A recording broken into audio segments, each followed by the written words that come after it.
Welcome back to Soni Subbu vlogs. ఈరోజు అయితే నేను మీకు మా మార్నింగ్ రొటీన్ అయితే చూపిద్దాం అనుకుంటున్నాను.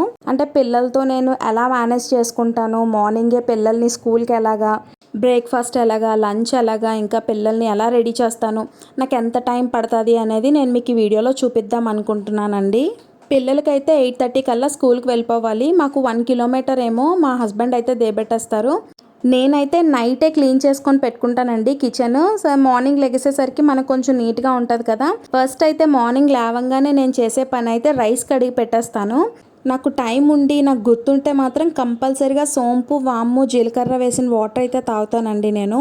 నెక్స్ట్ ఈలోపు అది చల్లారి నేను తాగేలోపు నేను ఏదైనా కర్రీ చేయాలి అనుకుంటే ఆ కూరగాయలను కూడా కట్ చేసుకుంటాను. మార్నింగే నేనైతే 5:30 to 6, మోస్ట్లీ 6 o'clock లెగుస్తాను. 8:30కి స్కూల్ కదా. తొందరగా లెగుద్దాము అంటే నాకు నైట్ బాగా లేట్ అయిపోతుందండి. ఎడిటింగ్స్ చేసుకొని వాయిస్ ఓవర్ ఇచ్చి, మార్నింగ్ వాయిస్ ఓవర్ ఇచ్చుకోవచ్చు, బట్ ఏంటంటే వెహికల్ సౌండ్స్ ఎక్కువగా వచ్చేస్తున్నాయి, మీకు డిస్టర్బెన్స్ అయిపోతుంది అని చెప్పేసి నేనైతే కొంచెం లేట్గా ఇస్తానన్నమాట. అప్పుడు మనకి డిస్టర్బెన్స్ ఉండదు కదా.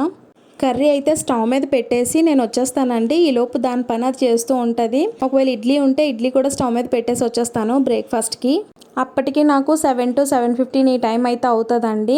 నేను వామ్ వాటర్ ఏదైతే చేసుకున్నానో తెచ్చుకొని తాగేస్తాను. ఒకవేళ లేకపోతే నాకు టైం అయిపోతుంది అనుకుంటే తొందరగా పిల్లల్ని లేపేసి వాళ్ళకి బ్రష్లు ఇచ్చేస్తాను. ఇదివరకు మా చిన్న బాబుకి అయితే బ్రష్ కూడా నేనే చేయించేదాన్నండి. ఇప్పుడైతే అలవాటు చేశాను, 2nd క్లాస్కి వచ్చేసాడు కదా. సో వాడి అలవాటు వాడు చేసుకోవాలని చెప్పి బ్రష్ అది చేతిలో పెట్టేసి బయటకు వచ్చేస్తున్నాను. వాళ్ళు ఈలోపు బ్రష్ చేస్తూ ఉంటారు. నేనైతే వాళ్ళకి తయారు చేసిన లంచ్ బాక్స్ ఏదైతే ఉందో వాళ్ళకి నేను ప్యాక్ చేసేస్తానండి. బ్రష్ అయిపోయిన తర్వాత స్నానం కూడా నేనే చేయించాలండి. ఇంకా కొంచెం చిన్నపిల్లలు కదా, వాళ్ళ అంతటా వాళ్ళు చేసుకోవడానికి ఇంకా టైం పడుతుంది. నేనైతే ఎక్కువగా చట్నీ నైటే చేసుకొని పెట్టేసుకుంటానండి. ఒకవేళ ఆ రోజు టిఫిన్ ఇడ్లీ అయితే కంపల్సరీగా నైటే చేసుకొని పెట్టుకుంటాను. పల్లీ చట్నీ కానీ, టమాటో చట్నీ కానీ, ఉల్లి చట్నీ కానీ, లేదంటే కొబ్బరి చట్నీ కానీ, ఇలాంటి చట్నీలు అయితే కంపల్సరీ నైటే చేసుకుంటాను. ఎందుకంటే మార్నింగే గాబరాగా చేసుకోవడం అంత అవసరం ఏముంటుందండి. నైట్ మనం ఖాళీగానే ఉంటాం కదా, ఈ లోపు అది చేసుకుంటే మనం ఫ్రిడ్జ్లో పెట్టుకుంటే మార్నింగ్కి నీట్గానే ఉంటుంది. నేను ఈరోజు పిల్లలకైతే నాన్ వెజ్తో ఇడ్లీ పెట్టానండి. ముందు రోజు నైట్ నేనైతే చికెన్ వండుకున్నాను. సో నేను చట్నీ చేసుకోలేదు, నాకు టైం అయిపోతుంది కదా, నైట్ చికెన్ ఉంది అని చెప్పేసి దాన్ని లైట్గా ముంచేసి అయితే తినిపించేశాను. చిన్నవాడు చూశారు కదా, అసలు మొబైల్ వదలట్లేదు. ఈ మధ్య మొబైల్ ఇస్తేనే తింటాను అంటున్నాడు. చాలా ఇబ్బంది పెట్టేస్తున్నాడు నాకు. పిల్లలు స్కూల్కి వెళ్ళేంత వరకు మనకి హడావిడిగా ఉంటుందండి మార్నింగ్ అంతా మమ్మీస్కి. ఇంకా రెడీ అయితే అయిపోయారు. నేను బ్రేక్ బాక్స్ పట్టేసి వాటర్ బాటిల్ కూడా పెట్టేశాను. మా పెద్దోడైతే వాడి పనులు మోస్ట్లీ వాడే చేసుకుంటాడండి. అంటే వాడు రెడీ అవ్వడం కానీ, నాకు వాడితో ఏం పెద్దగా పని ఉండదు. చిన్నోళ్ళతో ఎలాగైనా మనకు పనే ఉంటుంది. ఇంకా చిన్నపిల్లలు కదా, వాళ్ళు నేర్చుకోవడానికి టైం పడుతుంది. పిల్లలు స్కూల్కి వెళ్ళిపోయిన తర్వాత మనకి మోస్ట్లీ పని అంతా అయిపోద్దండి. ఎందుకంటే వంట అప్పుడే చేసుకుంటాం కదా. ఒకవేళ ఏదైనా తినాలి అనిపిస్తే మళ్ళీ మధ్యాహ్నం వండుకుంటాం తప్ప, లేకపోతే ఇంక మేమైతే వండుకోము. నాకైతే ఇంట్లో పని అంతా అయ్యేసరికి కొంచెం లేట్ అయిందండి.